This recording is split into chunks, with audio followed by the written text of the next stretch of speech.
Testing, 1, 2, 3. Okay, here we go. Let's see, what am I doing? So if you're new to the channel, I occasionally review some cool things I own, and here's one of those cool things, the Veteran Sherman. And this is my over 7,000 mile review.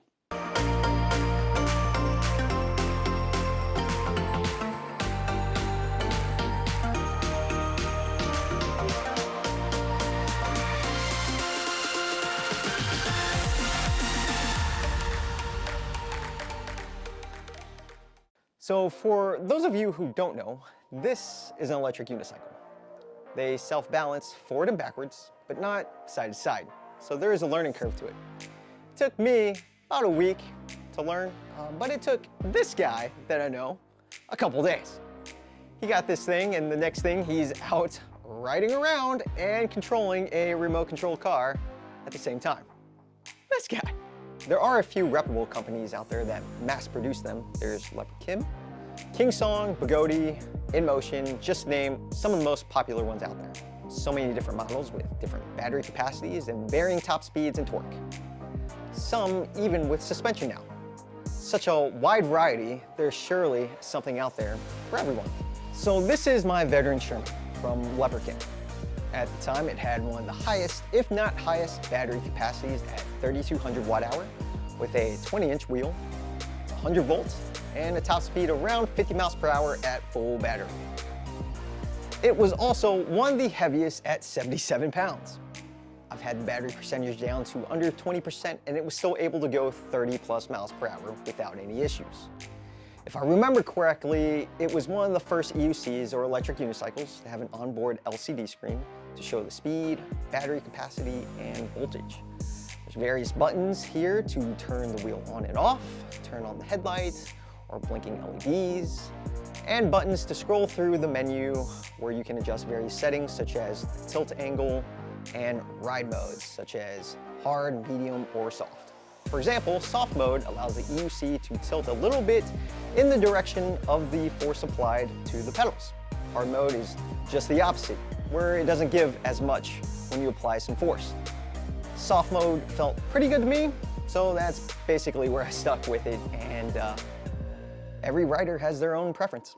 You have the option of a street tire or an off-road tire, and for me, even though I don't do any off-roading, I stuck with the off-road tire for those occasional times I do need to go in the grass or gravel, and I want as much traction as I can get.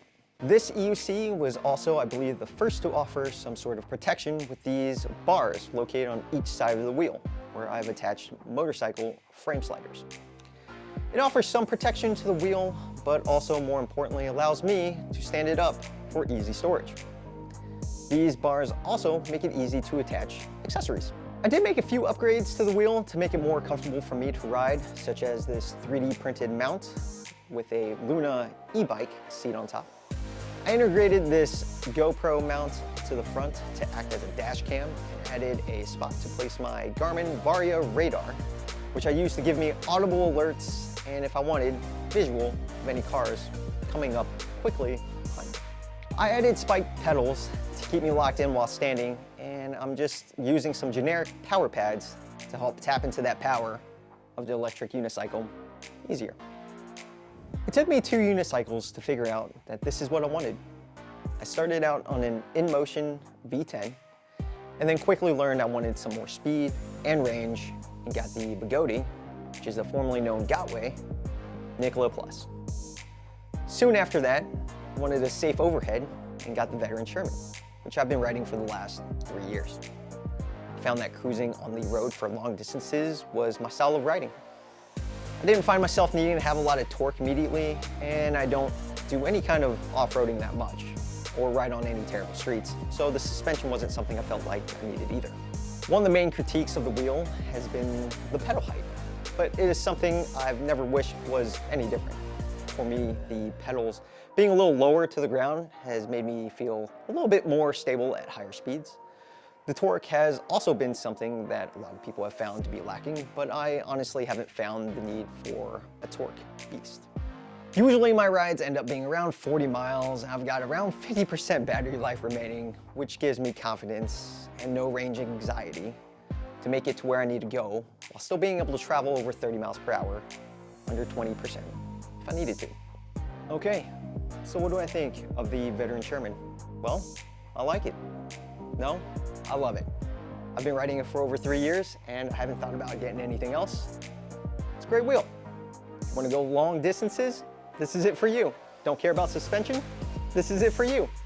Run across a great deal on it? This is for you. Again, I think it's a fabulous wheel. If you ever get an opportunity to get one, go for it. So I've mentioned this before, but riding an EC gives me the same sensation as riding a snowboard. And I absolutely love riding a snowboard. And this is something I can do all year long. Thanks for watching.